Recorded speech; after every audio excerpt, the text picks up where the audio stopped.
Surviving Reality contains explicit content full of snark and sarcasm that may not be suitable for all audiences. Listener discretion is advised.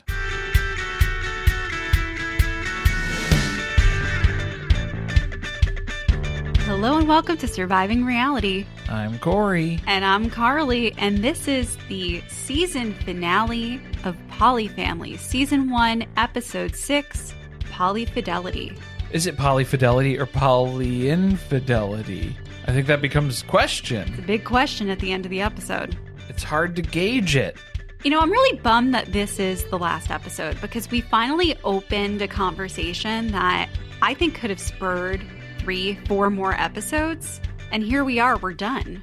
I don't think I need any more of the show, any more of these people. I don't need to get to know them anymore. I know that you got pulled in at the end here and you're wondering what's next in the story. I know it's going to end with them falling apart. They're all going to break up. It doesn't matter. So I don't really care.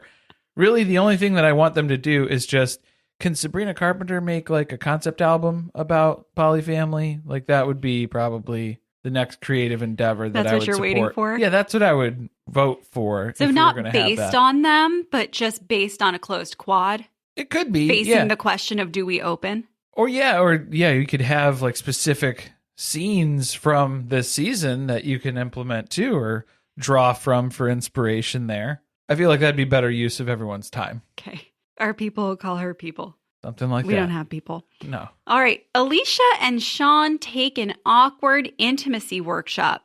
Taya's confession about Lexi forces the quad into a heated discussion about the prospect of relationships outside of their quad.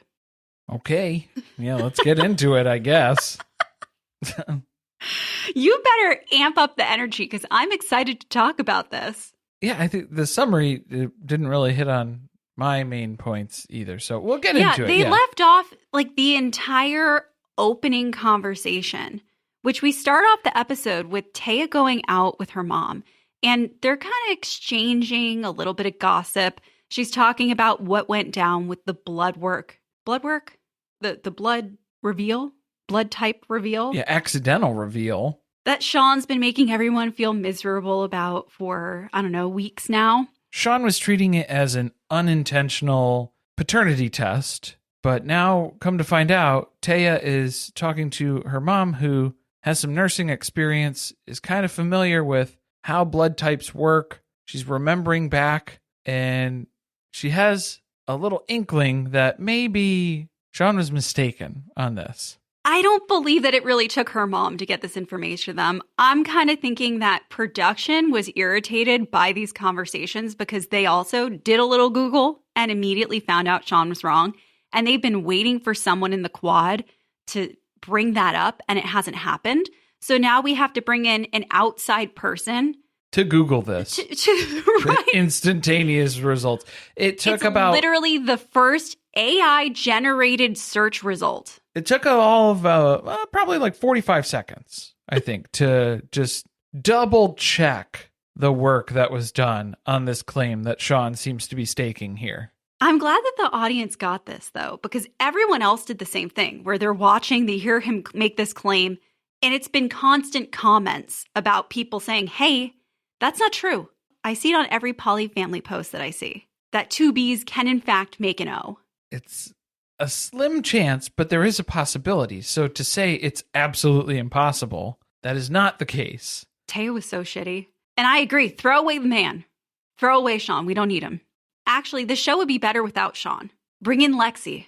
Oh, boy. I don't know if we're ready to talk about that yet. Hold on. We're going to get to, Lexi, sexy Lexi. Hold on her. And, but we got some ice cream first because it's a polyamorous, I was going to say polygamous family, because we know on Sister Wives, they can't say no to a good frozen yogurt when they got to break some news. So is this a common thing? We got the plig lashes and we're going out for dairy. It's heavy on the dairy. So we got some ice cream, we got some milkshakes, and that's going to be an easier way to break the news here that Sean was wrong about the paternity results, because that's absolutely a possibility.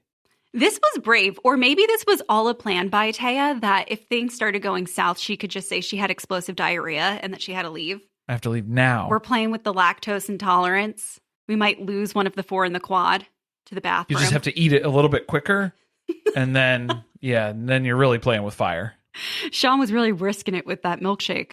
He was loaded up. Yeah. But finding out that he might be BBQ's bio dad. I think we have to revisit the way Taya presented that information because she didn't say, hey, there's a possibility, Sean, that you are indeed Barbecue's father. Instead, she said, Tyler may not be baby Barbecue's dad. And who, may I ask, is the father? I was waiting for Sean to say that because he has already ruled himself out. Maybe it could have been a bigger confession. Well, I love how, it was Taya explaining, I was having this conversation with my mom. She has nursing experience, medical history here, and knowledge. And she was confirming that the results could be a possibility of Sean being the father as well. And Sean, you can see the wheels turning where he's instantly trying to, how do I mansplain this? He was getting defensive. I thought he seemed like he was upset about it.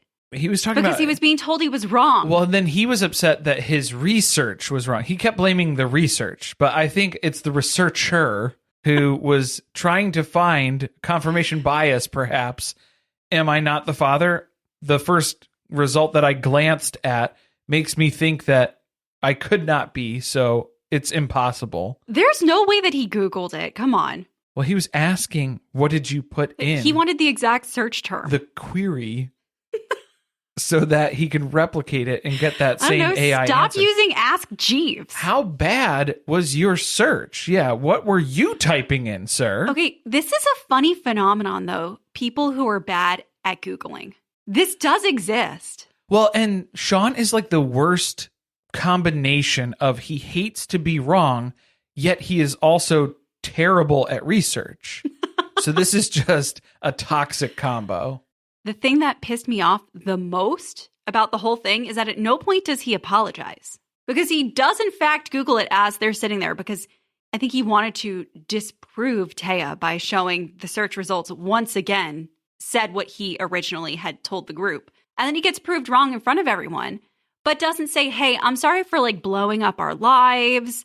I'm sorry for being really rude to you, Tyler, and making you feel bad for exposing this truth and treating it like it was a betrayal. That sounds like beta male activities that you're describing, Carly.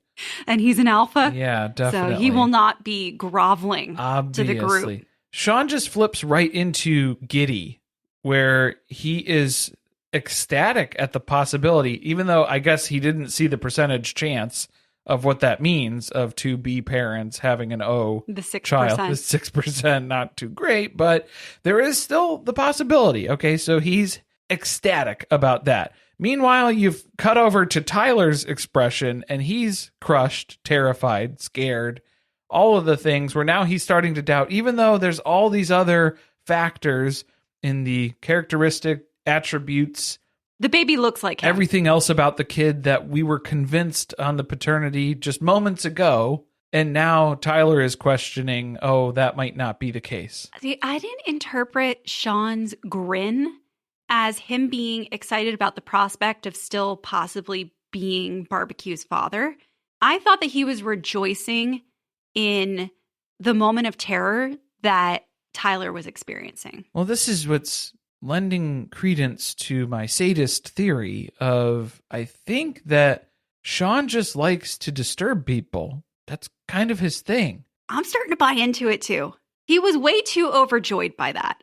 This solves a big problem for them though, because now they can just pretend once again that they don't know who's the baby daddy. That's good. That works out for them. Even though Tyler is upset with how things went down, Sean's reaction to things, how he was treating and punishing Tyler as a response to the accidental paternity reveal, which wasn't actually a paternity reveal. It was only in Sean's head. But Tyler's not going to say any of that. He's not going to mention that. He's not going to bring it up. He's not going to expect an apology or discuss this. That is not healthy. No, yeah, that's a big problem. I think Tyler needs to speak up and say Why all did of those nobody things. else speak up? Say it all. This is also what I don't like about this group, because Alysia and Taya are not going to jump in and say anything either. Even though they know that Sean was in the wrong, that he was terrible to Tyler, and Tyler's upset about it. And Tyler's not really the person who can say, hey, you were wrong, and I think you owe me an apology, because things between him and Sean are so bad already. But one of them should have pointed that out. No, Alicia's going to take this as an opportunity to try to solidify more of a relationship bond with Sean, which is something she's been looking for this entire season, basically. And she's trying to instill this idea into Sean of, why not have me as your confidant? Why don't you tell me things? And I'll Google them for you. And I will, we need a double check. We need a fail safe in terms of this research operation that we have going on. Wasn't that strange that that's the direction she took the conversation was, well, hey, I was sitting next to you when you found this out. You could have confided in me and we probably wouldn't have ended up at this place. Because I would have double checked and I would have been able to tell you that you were wrong in that moment. But instead, we just let this run wild where nobody checked you and we just went with your initial findings here, which were wildly incorrect. It just didn't really feel like the appropriate situation to insert your own personal need, which is to have a more intimate relationship with him, to use this as the tool to get there. It became a self-serving device for her, and not in the way of pointing out things that Sean needed to do to make things right with Tyler. No, it was, hey, how could we improve our relationship standing between the two of us individually here? The other thing I don't like about that is so that you become a barrier between Sean's feelings and overreaction to upsetting the rest of the group versus Sean needing to learn to manage his own emotions and to present information to people in a way that isn't accusatory or positioning himself as the one who's right and everyone else being wrong.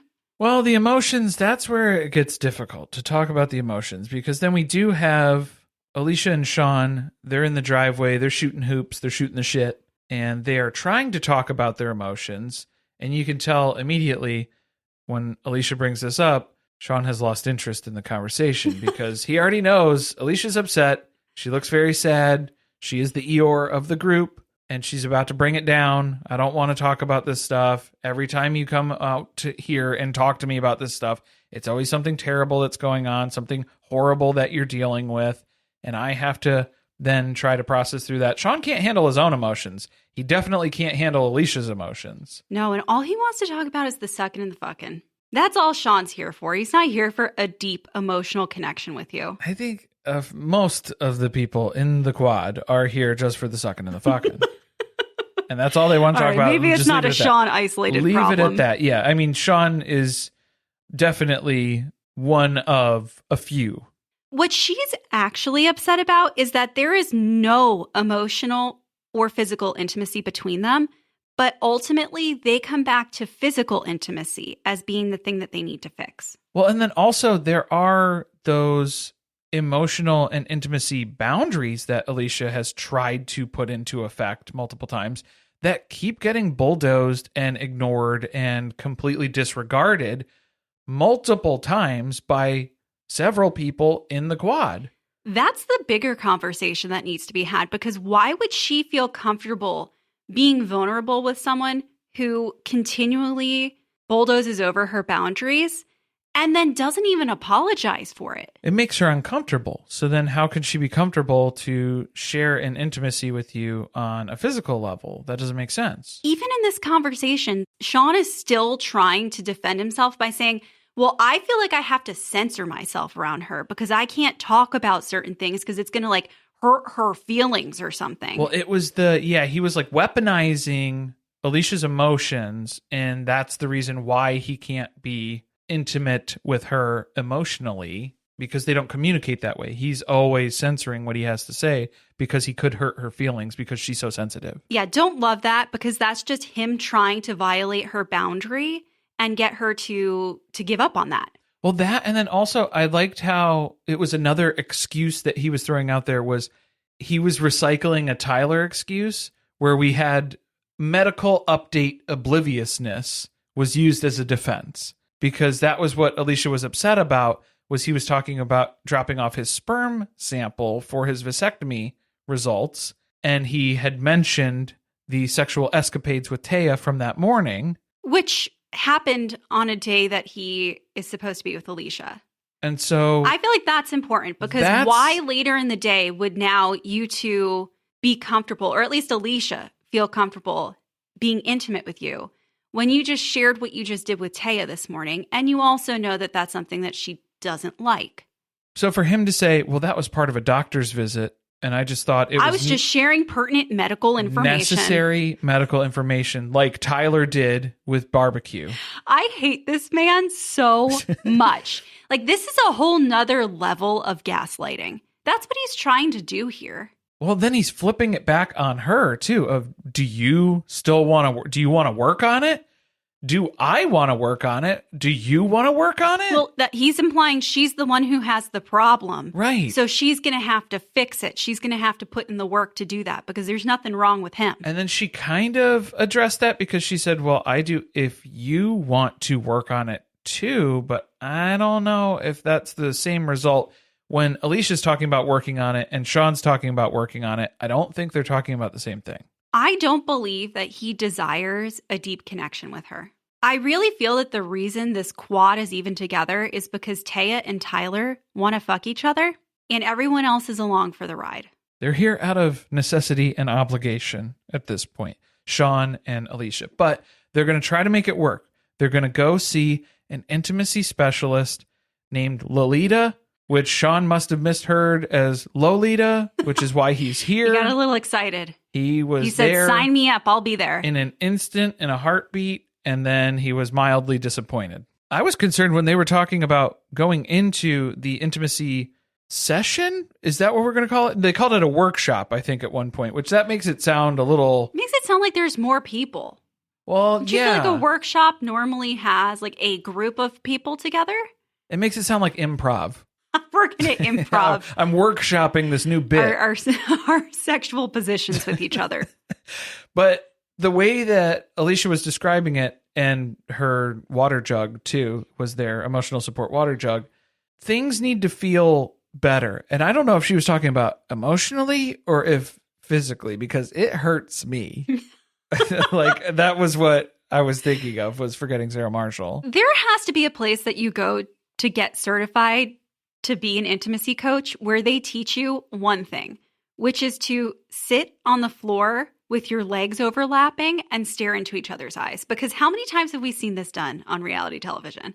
This is at least the third or fourth time that we have seen this happen. I think we saw it on Welcome to Plathville with Ethan and Olivia. I think we saw it on Secret Lives of Mormon Wives with Demi and her husband. And then now we're seeing it here as well. Why do I want to say this also happened on 90 Day Fiancé? It probably was it did. with Jenny and Submit? Maybe. It might have been. But yeah, there's one session. They know you're never coming back. A lot of people. So this is all they've got in their toolbox. Yeah, this is as far as we're going to get, because most people, as soon as they experience this, they don't want anything else. I'll tell you how I knew this wasn't going anywhere. Sean kicked his Crocs off. His bright blue Crocs when they walked in the door. Were they in sports mode, though? Was he here to... What is sport mode? Is that when the strap is down? That's when the strap is up.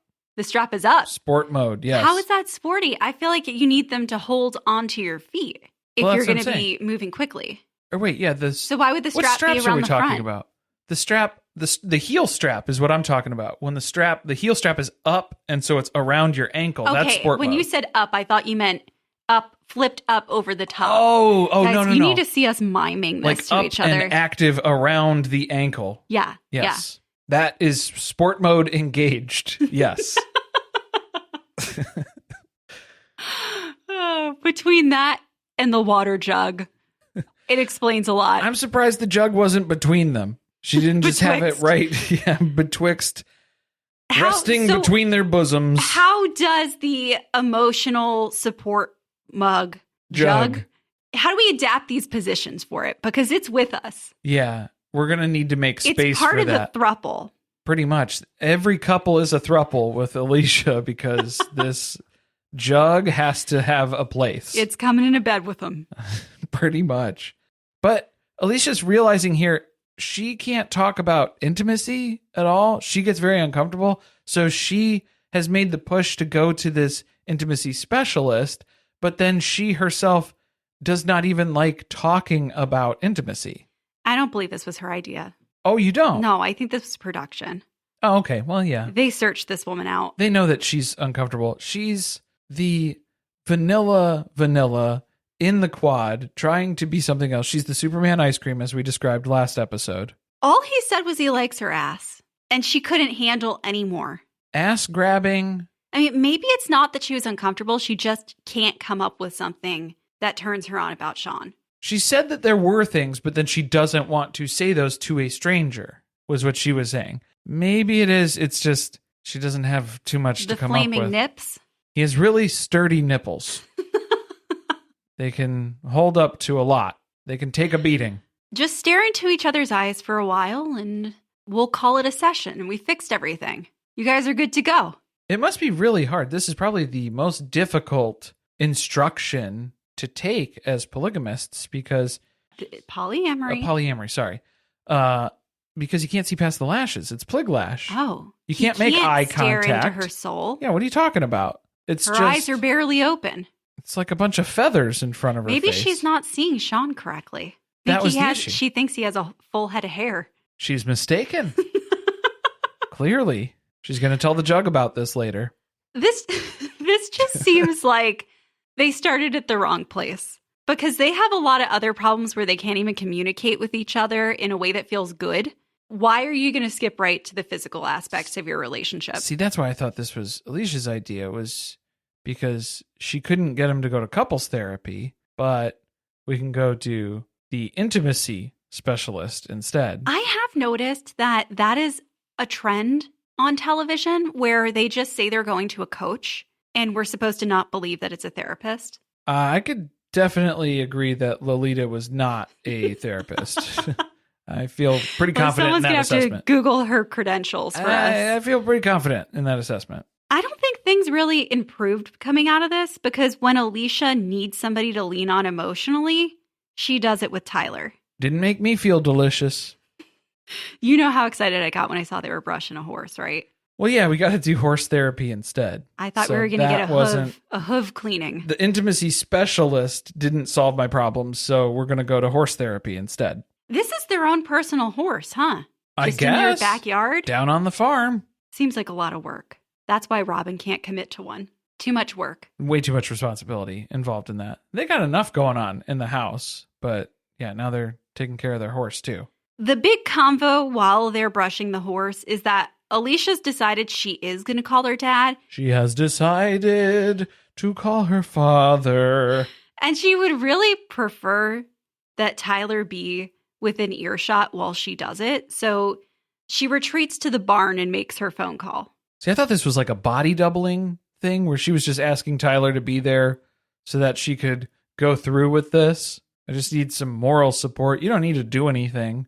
Just you and the horse and the water jug nearby, so that way I know I'm supported and cared for while I have this difficult phone conversation with my dad. There was no footage available of that conversation, but we heard that Alysia stood up for herself and laid out those ground rules for her dad, and he was not meeting them with a very good response here. Do we think that she actually said all of those things? I think that she thinks that those things were conveyed. Oh. Do we think that she actually got all those talking points out? I believe that she said that he needed to acknowledge that the children birthed by Taya are also her kids. I don't know that she asked for an apology for the way he's treated anybody up until this point. Yeah.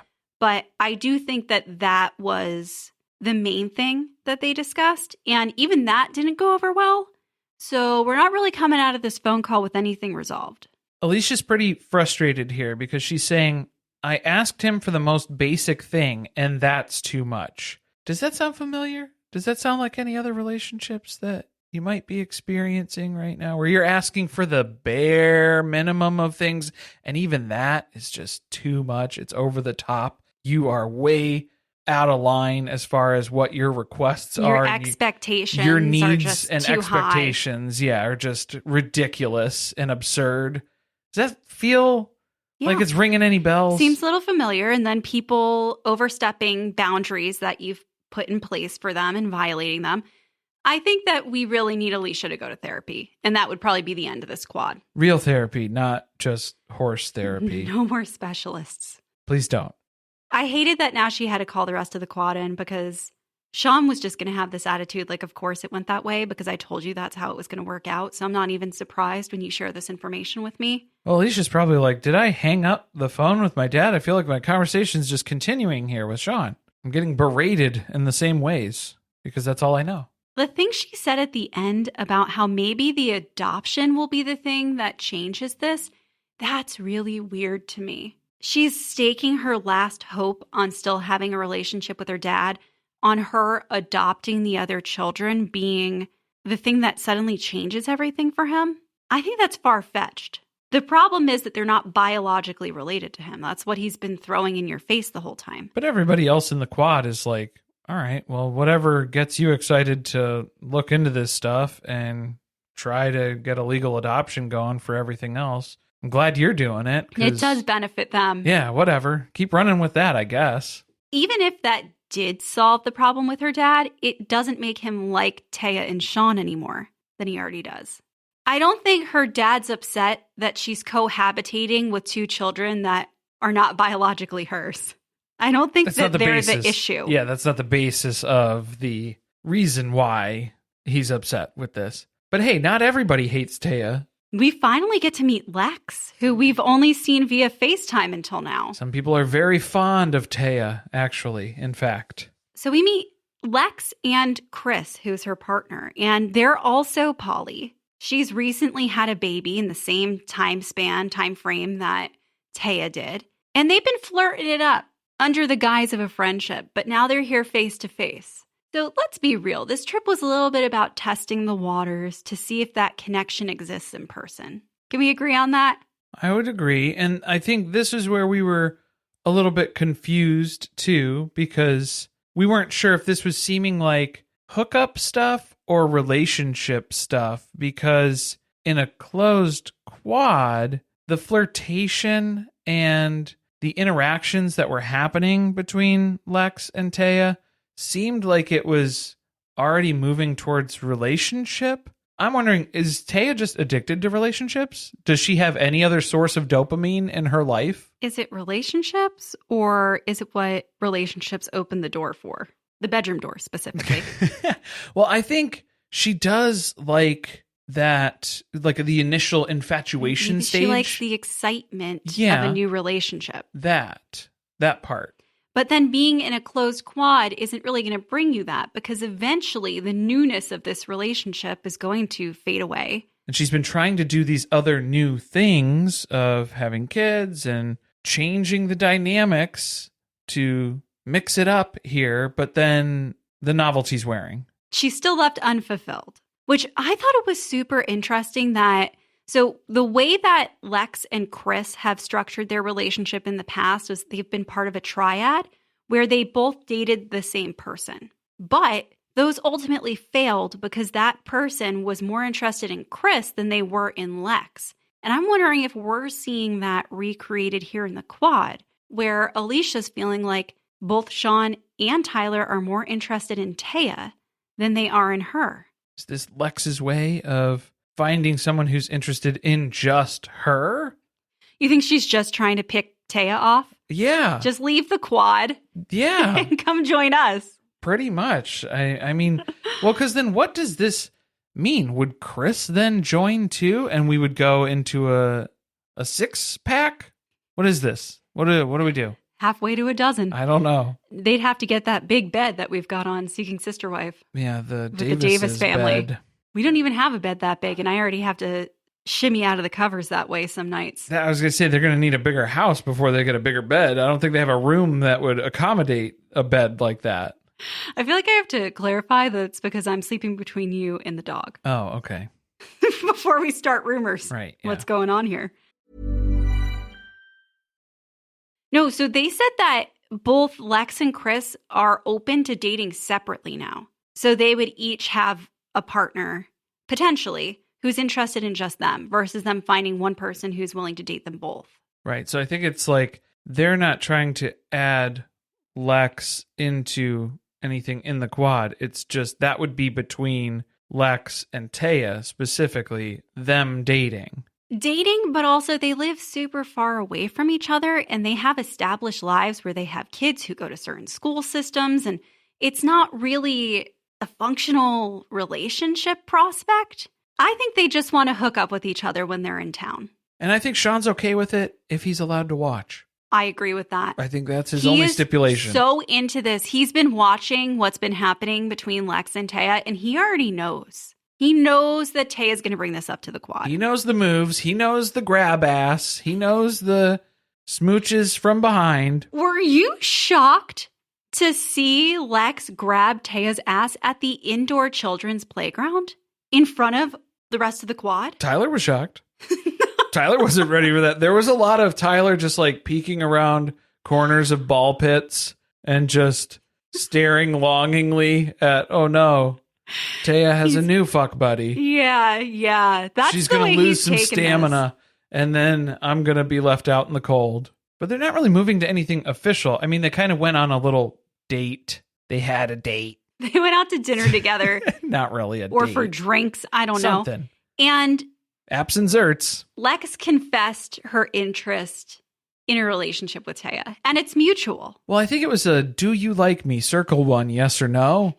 And the answer was yes. So now they're not really sure, because I think it's just if we want to move forward with this, if we want to explore this more, I'm going to need to talk to my person. You're going to need to talk to your people, have your people talk to my people, kind of coordination that's going to happen here. That's where Taya starts to get upset because she's already anticipating this is going to be a problem. Oh, no. Yeah, because now this is going to be Taya going back to the quad and saying, you guys can't meet my needs. I need something else from Lex. We got to open this thing up, and that's going to be a big problem. Wide open. We got to bust it wide open. Open up the pit. Is that what they call it? Well, Taya's pit? That's what they call it at hardcore shows. You got to open up the pit. No one is really surprised when Taya tells them, look, Lex is into me. I'm into Lex. No. But Tyler did get Pikachu face when it's not just, hey, we have a crush on each other, but also I'm here for your permission to explore this further. He was trying to wrap his mind around this because then he's getting upset. I think he was wounded. He was having a reaction. So then he had to counterpoint where Taya's saying, I would like to open up the quad, the closedness to open for me to be with Lex. And Tyler said, well, if we're opening it up for Taya, I think it's only fair that it opens up for everyone else then too, to date as needed. This needed to be a longer conversation because it's fascinating. Because I do think that Tyler has his own motives in this conversation where he doesn't feel comfortable having Taya have a relationship outside the quad. I think that's the unspoken part. He's not saying that part of it. But also, is it fair for one person to be able to explore outside connections, but nobody else can? Well, and I think the disconnect that was happening then too, because then Taya starts shutting down over this when he's bringing this up, because then I think she got upset at the prospect of him potentially dating. Oh, I don't think that's what it was. Oh, you don't? No. I thought that maybe it was a tit for tat thing. I kind of think that she Maybe we'll have to ask Sean if it was tit for tat. Or was it tit for tit? She knew that he was going to be the one that was going to voice issues with it. Okay. Because Alicia's all for it. Because as long as she's not coming to me to fulfill her interest in women, yeah, if I'm cool with it. If that means less passes at me in the yacht tub, then I'm all for it. Sean wants to watch, like he said. Clearly. Tyler's the one who has an issue. So I think the problem with the communication was that Tyler was saying, if we're opening up a relationship, because he was upset with the basis of this conversation, the level of where the relationship is between Taya and Lex, the way that she's bringing it to the quad now of saying, hey, I'd like to explore this as a relationship. His argument was that I don't address relationships in that way. I don't have these flirtatious contacts with friends, long distance friends, who I'm having these sorts of interactions with like you do, because we are closed quad. So He's feeling betrayed. Well, and what he's saying is that he's not able to get to that stage in a relationship to say, I would like permission to explore this as a relationship, because he doesn't let it get to that stage. So I understand where he's coming from. But he's also kind of trying to shame her. But he's trying to, that you did something wrong by encouraging this relationship to the point that it's gotten to. Well, I think that was the issue that is at the forefront here of like, why wasn't this addressed earlier? Because this is a very flirtatious relationship. It seems like there was already a crush that was forming between Taya and Lex. So there is this basis here that already exists. Why wasn't this addressed earlier? I think that's a valid concern, because Taya was not at all shocked when Lex grabbed her ass. I think she knew the way this was developing and the direction that it was going before Lex ever came to visit. But this conversation was not had. I thought it was bullshit that he kept saying ethically it's not fair. Ethics has nothing to do with it at this point. I think the relationship... Hold on. I'm going to counter that. Okay.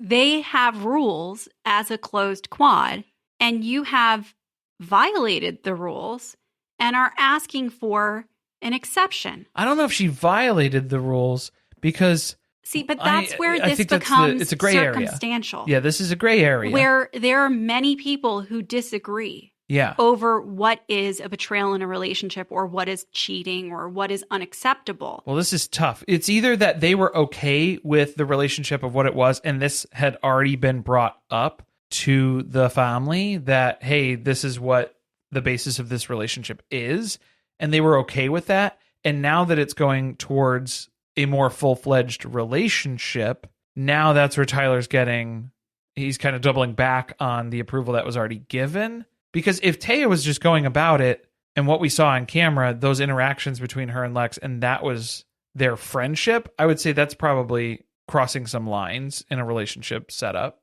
I see Tyler's side of it, even though I don't believe that his intentions behind the conversation are pure. But this is the problem with a lot of poly relationships, where you're continually having to evolve the rules as different things come up. And they had established themselves as a closed quad so that they didn't have this be an issue. But now it is. But then also, what did you feel about Alysia bringing up that Taya is pansexual? So it's a different situation than it is with you. I think then that was where Alysia was getting wounded, because then Tyler's saying, well, I want to be able to date then too if the opportunity arises, because if we're going to open it up for Taya to date, then I should be able to date too. And Alysia was like, oh gosh, not me again. It's just another person that he can pick instead of me. So I think she took that all very personally as well. This is why this is where this is interesting. Why are we ending this show on this? Well, because they don't even know. Are they open? Are they closed? What's the deal? What's the answer? Because now you're having to reevaluate all of the relationships, and everybody's at different points, and they all feel differently about it. And I don't really care. It's what it comes down to. I don't really care, because I know eventually, if it's not this that's going to break up the quad, something else eventually. Because they don't have a good foundation. They do not have a good foundation. They do not have a basis for a healthy, functional relationship between two of them, let alone all four of them. I could definitely see the point that everyone knew Taya was pan coming into this, and that Taya wants to have a relationship with a woman, and that's not possible within the structure of this closed quad. Okay, so here is the compromise that we can do. Taya, you are allowed to open up for dating. You will be dating Lex, and that's okay. Tyler, if you want to date, you have to date a dude. That's the only way to make this fair. Well, okay, I see what you're doing there. And I do think that, well, aren't your needs fulfilled by the fact that your sexuality is that you're straight and that you have two women who you're in a relationship with? There it is. Yeah. So if you want to open this up, great. We can open it up for Tyler as well. If you had a need that wasn't being fulfilled here. To date a dude. There you go. Well, it doesn't just have to be a dude. Well, no, I'm saying for that specific... Well, gender's a social construct, so I know that Sean's not into that, though. So you cannot get that in the quad. You will have to look elsewhere. That is your hall pass that you're looking for. He's not going to with Sean. Oh, Sean is not interested. Sean would use the opportunity to strangle him. I'm going to say it. I think things would get a little rough in the bedroom. I think it would get There would be an accident, and that'd be the end of Tyler. That's a legit concern. That's a possibility at this point. So that's my judgment. That's how I would be able to come up with the creative maneuvering for opening up the closed quad in the only way that's fair. Let us know your thoughts. How would you open up the quad? Is it more complicated than Taya and the rest of the group are making it out to be? Are you on anyone's side? Is it either open or closed? That's it? It's just on or off? That's all you got? Does it have to be fair across the board for everybody? What is fair? Oh, see, you would be annoying because that's where you would take this to. If necessary. Now we're going to go to a philosophical level. What are ethics? What are beliefs? What did you think about Polyfamily? 6 episodes with these people. Will we ever see them on our televisions ever again? I don't think so. I do fear that this is going to be a one and done season. I think that they're already trying to distance themselves from it because I've seen Taya be like, well, we filmed this like over a year ago. So anything you comment about, I'm going to invalidate because it was so far in the past, which makes me feel like the cameras aren't there to capture another season. You think Lex is still around? I don't think Lex can travel to Taya at the frequency that Taya desires. Yeah, I don't think that's going to work out. And also, I don't believe that TLC would cancel this show because of what's been revealed about Sean. I do think it's possible that we'll see them again. It wouldn't be because of that we wouldn't see them ever. Forgot to mention this at the beginning of the episode, but if you're looking for episode 5 on the recap, that's right before this one. So just a heads up. They dropped the last 2 back to back. Yeah, so if you're a little lost. This was episode 6. So if you're looking for 5, that's 1 back. But it's okay. You didn't miss too much. What other announcements do we have since we're now doing them at the end? We're done with Polyfamily. We're done with Gypsy. What comes next? Titan submersible dock. That is definitely happening. It's at the top of the list. We're going to be talking about Ocean Gate as soon as that Netflix That's at the doc drops. Top of the list for me. And I think we're also going to release an episode with a summation of season 2 of Secret Lives of Mormon Wives. And we did the first episode. All of our thoughts on everything that went down. There was quite a few developments for the entire season as a whole, so yeah, we'll make sure to cover that as well. Thanks for listening. See you next time.